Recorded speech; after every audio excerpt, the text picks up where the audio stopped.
Welcome back to Destination Sacred Grounds and another motorhome vlog. Today's vlog is all about cats, well, Carly in particular.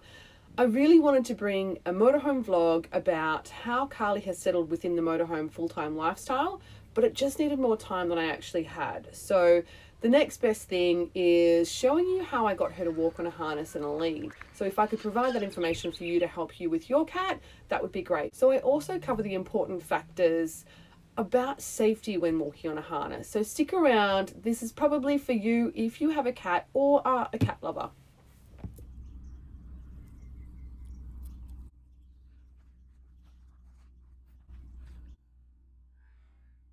I recognised when going from home to motorhome, Calypso, that Carly was going to need some outdoor time as well as more exercise.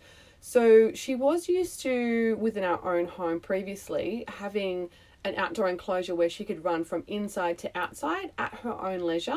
So I've kind of made up a steel frame that she can use here. So when we pull over at different camp spots, I take it out and pretty much erect it. So it kind of sits here actually.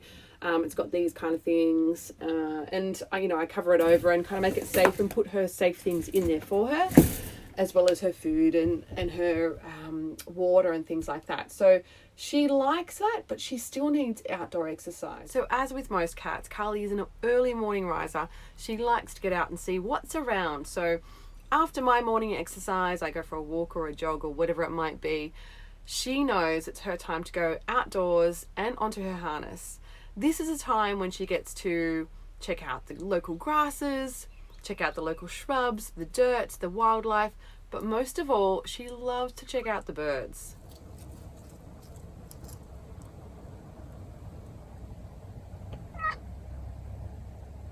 So let's take a look at the steps I took in order to get her to this point. Purchased a cat harness, let it sit in the house and accumulate some homely scents, engaged her in playtime with the harness and lead for a week or so. Placed her on the harness inside for a very short time. She wasn't impressed. Every few days I put her back on the harness and allowed her to walk around a little bit inside. I trialled her again outside at family's house where she was familiar. She had escaped by being spooked by a loud noise, so luckily she ran to the porch where I could get her. I researched more suitable and safer options and ordered the Minewood harness from Scotland. This is a great product and the link is below. I repeated the same steps with this harness, leaving it inside to get the homely scents and gave Carly more playtime with this one. I spent time opening and closing the Velcro to get her used to the sound. I then placed the harness on her and took her straight outside as she was super keen and eager to go outside and wasn't actually that fussed at having it put on. Carly? You want to go for a walk into the wild? A walk into the wild? Okay, all right, here we go. I've been using the Minewood harness for a few weeks now every day and I've not had any issues. It's really easy to put on. It has Velcro, as long as your cat isn't scared about the Velcro sound that it can make. Now, not all cats will sit so quietly and still while you put the harness on. I think with Carly, she kind of got used to the fact that if she gets this harness on, she's going outside for a walk, and that was what her main aim was. If you have a long-haired cat, you just need to make sure that the hairs don't get stuck in the Velcro. Are you ready?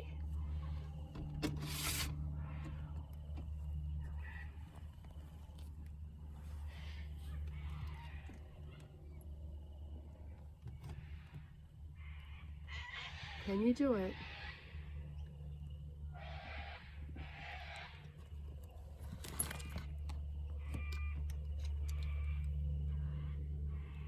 Good girl.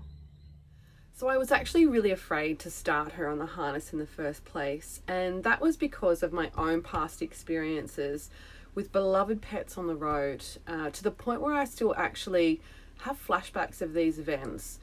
So not only did I have to manage my own self, I had to manage myself for Carly so that she didn't pick up on any of that fear or anxiety when I was taking her out for walks.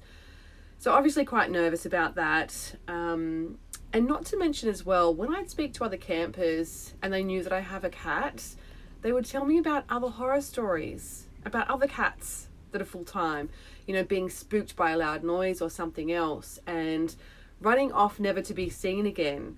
So that kind of made me a little bit more anxious, but then checking in with myself and, you know, trying to fix that. So ensuring her safety is the most important thing, but then there's also the wildlife issue as well. So cats outside roaming around, you know, free to hunt or prey or whatever they might do affects our local wildlife. So it's a personal preference for me to keep her on a lead outside.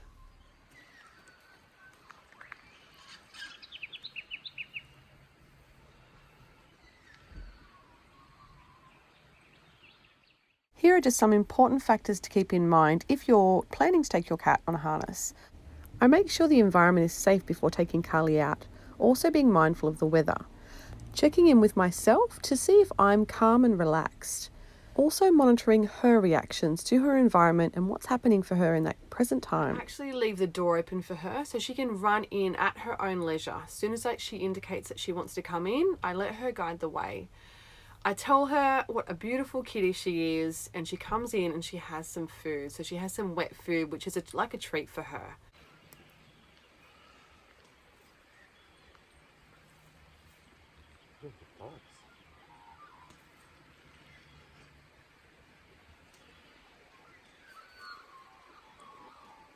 So one thing that I don't normally see on my travels or in my camp spots is other cats, and especially not cats walking on harnesses.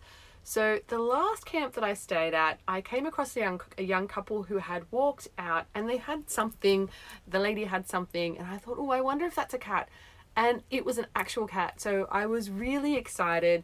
They put their beautiful ginger cat on the harness and took it for a walk. And so we had some really great conversations about the pros and the cons of cat life and cat life living, or a cat living full-time on the road. And also a big shout out to that couple who I don't even know their name.